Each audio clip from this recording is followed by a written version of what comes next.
제가 병원 사역 좀 다닐 때 정신병원 의사를 만났습니다. 그분도 어려서부터 교회를 다녔다고 저에게 고백했습니다. 그런데 지금도 한쪽 귀에서 도저히 무슨 말인지를 못 알아듣는 그런 소리가 들린다는 거예요. 그런데 그 가끔 들리는 소리에 맞는 말이 딱딱 있다라는 거예요. 의대를 들어가라. 그래서 의과 공부를 해서 들어가게 된 거예요. 또 이제 전문성을 찾아야 되는데 정신과를 가라고 그러더래요.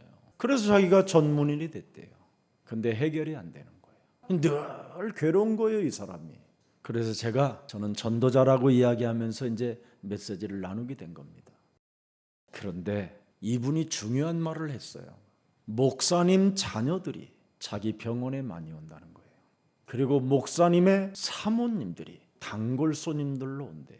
그래서 제가 그랬습니다. 장로의 딸인 심진송이라는 사람은 귀신이 들려서 너무너무나 고통 속에 있다가 신학교까지 가서 신학 공부를 했는데도 그 문제가 해결이 안 됨으로 말미암아 무속인이 됐습니다.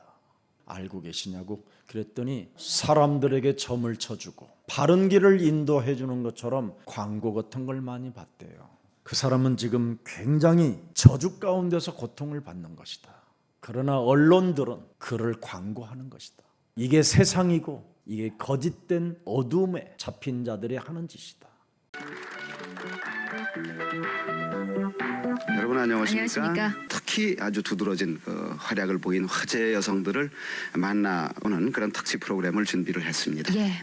집안 분위기도 원래 무속하고는 관계가 없는 기독교 집안이었다고. 예. 어머니가 권사님이시고 아버님이 장로님이시고 그런 집안에서 태어나가지고 아침에 눈 뜨면은 하나님 아버지 감사합니다로 시작해서 잠들 시간에 하나님 아버지 감사합니다로 끝을 냈는데 요즘은 눈 딱 뜨면서 할아버지 감사합니다로 시작해갖고 또 이제 잘 때 할아버지 감사합니다로 끝나는 그런 사람으로 변했죠.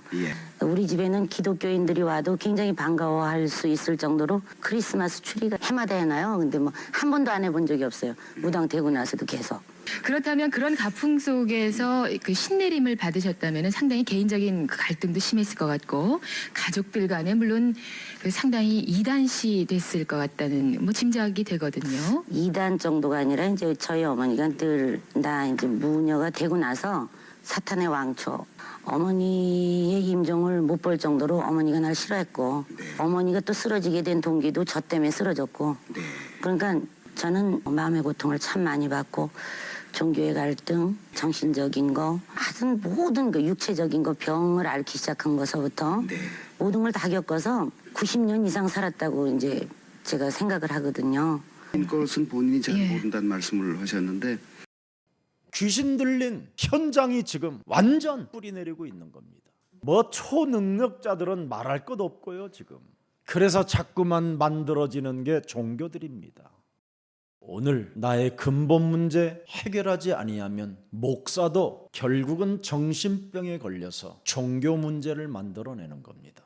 그래서 전 세계 교회는 많은데 치유가 일어나지 않는 겁니다. 하나님이 도대체 왜 이 땅에 오셨습니까? 교회를 부흥시키려고 오셨습니까? 교회당을 찬란하게 황금칠하기 위해서 오셨습니까? 아닙니다. 나를 여러분을 구원시키러 오신 겁니다. 인간은 구원을 받아야 치유가 일어나는 겁니다. 치유가 없으면 인간은 치료를 받으려고 종교를 만들어내는 겁니다. 여러분, 오직 인간을 창조하신 창조주 하나님만이 우리에게 답을 주신 언약이라는 것이 있습니다. 하나님을 떠난 그 문제를 드디어 해결할 수 있는 길은 창세기 3장 15절 여자의 후손 메시아 그리스도밖에 없다. 창세기 3장 15절은 도대체 무슨 하나님이냐? 인간의 근본 문제를 해결해 주시는 하나님이시다. 인간의 근본 문제가 여러분 뭡니까? 너희는 너희 아비 마귀에게서 났다. 요한복음 8장 44절이 들어가 있는 겁니다. 원죄가 들어있다 이 말이요. 이게 근본 문제입니다. 내가 사탄의 함정에 빠져서 지금 욕심과 탐심과 정욕을 따라 무속과 점술과 더러운 귀신의 우상을 섬기고 있는 겁니다. 여기에 사람이 종로로 타여 일평생 영적인 병으로 시달리게 되는 겁니다. 그래서 예수님이 이 땅에 직접 오셔서 그 거룩하신 분이 더러운 귀신이라는 언어를 사용하시게 된 겁니다. 네가 하나님이 동행한다라는 확신을 가지면 하나님의 성령 그리스도 그 이름을 힘입어 네 속에 있는 더러운 것들을 쫓아내게 될 것이고, 너의 심령을 빼앗고 너를 죽이고 너를 멸망케 하며 실패의 늪 속에서 질병의 저주로 지옥까지 끌고 들어가는 강한 자를 결박하게 되면 이 세상을 드디어 너는 세계복음화를 위하여 정복하게 될 것이다. 이것이 복음입니다. 창세기 3장 15절이 모든 생명들에게 해답이 되고 근본 문제가 치유받는 역사가 일어나기를 축복합니다.